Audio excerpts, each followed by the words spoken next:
That's how my neighbor Carol greeted me last week. She had just opened her July electric bill. Carol lives 2 doors down. Her house is almost the same as mine, a small red brick ranch from the 50s, old windows, and the west sun hitting it every afternoon. Her bill was $431. Mine was $11.06. Short pause. Same block, same heat, same kind of house. Carol had been running her air conditioner most of the day. I had not done anything fancy.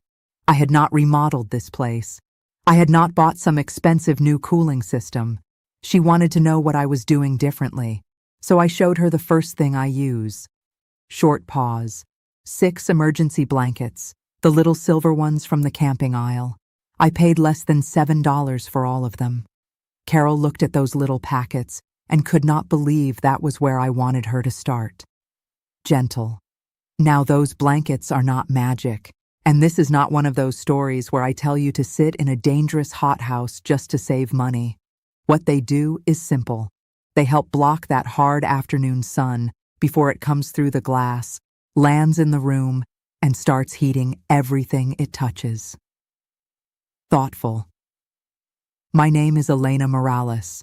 I'm 88 years old, and I've lived in this Amarillo house since 1976. For years, I thought when Texas got hot, my house had to get hot too. That was only part of the problem. The heat outside is one thing. The heat that comes through the glass and settles into your floor, your sofa, and your walls, that's another.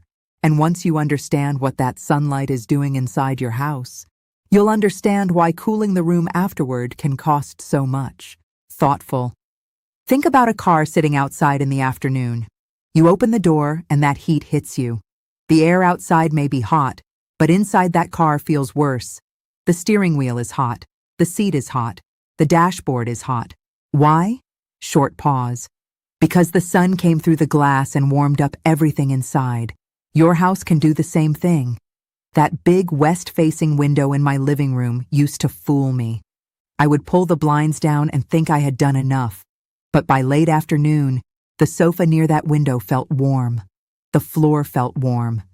Then the sun went down, and that heat was still sitting in the room.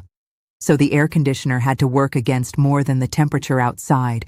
It was trying to cool the air, the furniture, the floor, and the walls after they had been warming up for hours. That is why a house can still feel hot at 8 o'clock, even after the sun is gone. Softly, my grandmother Rosa used to say, "Don't let the sun settle in before supper." Back then, I thought she meant close the curtains. She meant keep the afternoon sun from heating up the room in the first place. You do not have to fix every window at once. You just need to find the one doing the most damage. Gentle. Tomorrow afternoon, sometime between 2 and 3, walk through your house. You don't need a thermometer. You don't need a contractor. Just use your hand. Hold it a couple of inches from the inside of each window. Don't press your hand against the glass. Just hold it there for a moment. One window may feel ordinary. Another one may feel like it is throwing heat right at you. That is the window you start with. For me, it was the big picture window in my living room. By about 2:30, the sunlight would pour across the floor and hit the sofa. I had spent years trying to cool that room after it was already hot, so I stopped doing that. I opened one of those silver emergency blankets. It is not much to look at. It is thin, crinkly, and plain. But for this job, I use it as a reflective layer. I held it against the inside of the glass with the shiny side facing out, and I taped the edges down. Short pause. That's all. You do not have to make it pretty. You do not have to cover every inch perfectly. Let the pieces overlap a little. Use ordinary tape. Start with the window that gets the hard afternoon sun. If you have a room that needs daylight, don't go covering every window in the house. Start with the west or south-facing window that is making one room miserable. That is where you will notice the difference first. And before you cover anything, make sure it is not a window you would need to use to get out in an emergency. Carol said, "You really put that on the inside of the window?" Gentle. I said, "Yes, Because I'm not trying to decorate the room. I'm trying to stop the sun from cooking it. Quietly. Now, I'm not saying one blanket is going to turn a Texas house into a walk-in freezer. But when you block the direct afternoon sun at the glass, you give the room less heat to fight later. Carol put one up on her west window first. She called me that evening and said, "The sofa by that window isn't hot anymore." I said, "Good, but this is where most people get confused." Carol said what most people say, "But Elena, I already have blinds." And I told her, so did I. Blinds help. Curtains help. They give you shade. They cut down the glare. They make a room feel less bright. But by the time that sunlight hits your blinds, it has already come through the glass. That is the part I had never thought about. The sun comes through the window first. Then it hits the blinds.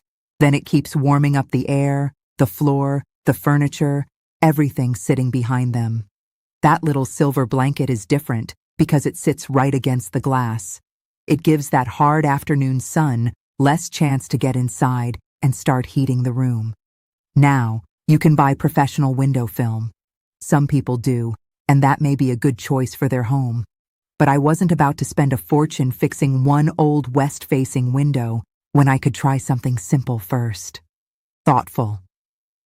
And I'll tell you one more thing. When winter comes, I take those blankets down from the windows where I want that sunshine coming in. In cold weather, a little sun can feel like a blessing. But summer is different. In summer, I'm not trying to trap heat. I'm trying to keep it from moving in. And once you've blocked the worst sun coming through the glass, there's another thing you can do for free at night, when the air outside finally cools down. Gentle. Now, this next part doesn't cost a thing, but you have to do it at the right time. You don't open your windows just because the sun has gone down. You open them when the air outside is actually cooler than the air trapped inside your house.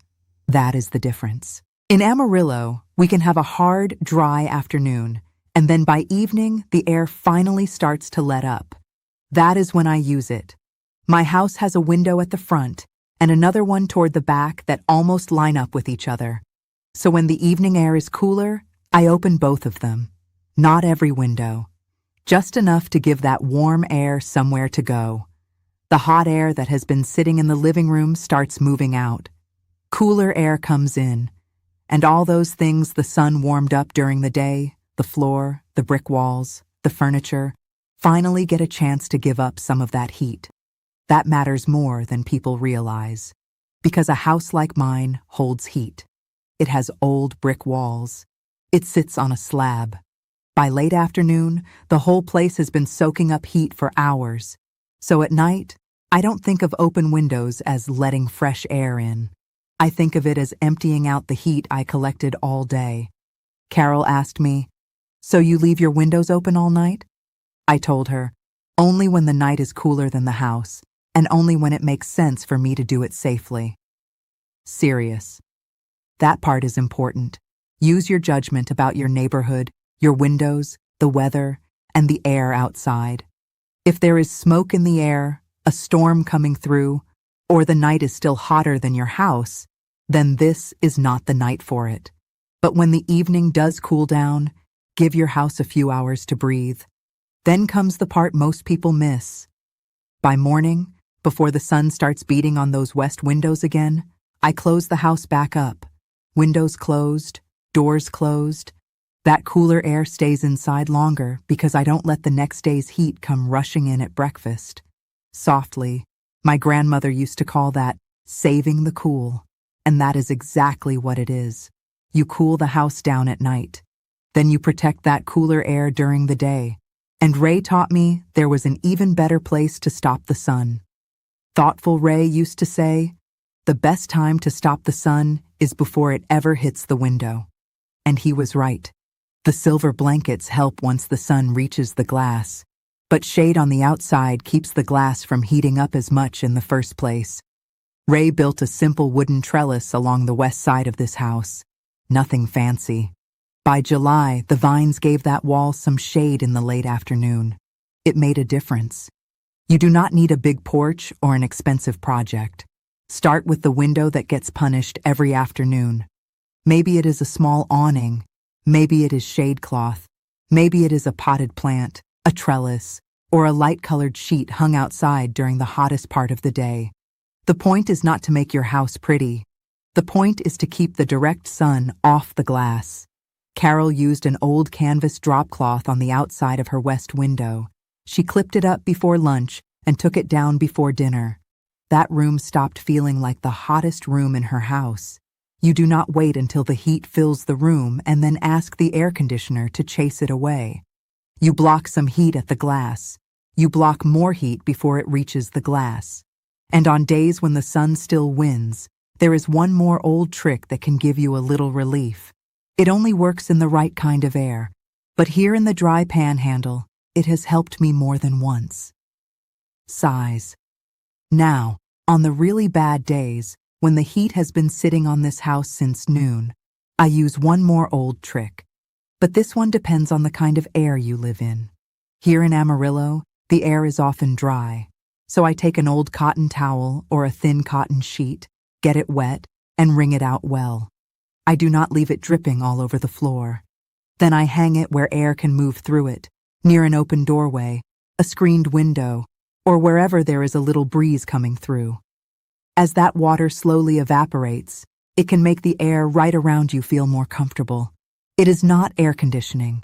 It is not going to cool your whole house down 20 degrees.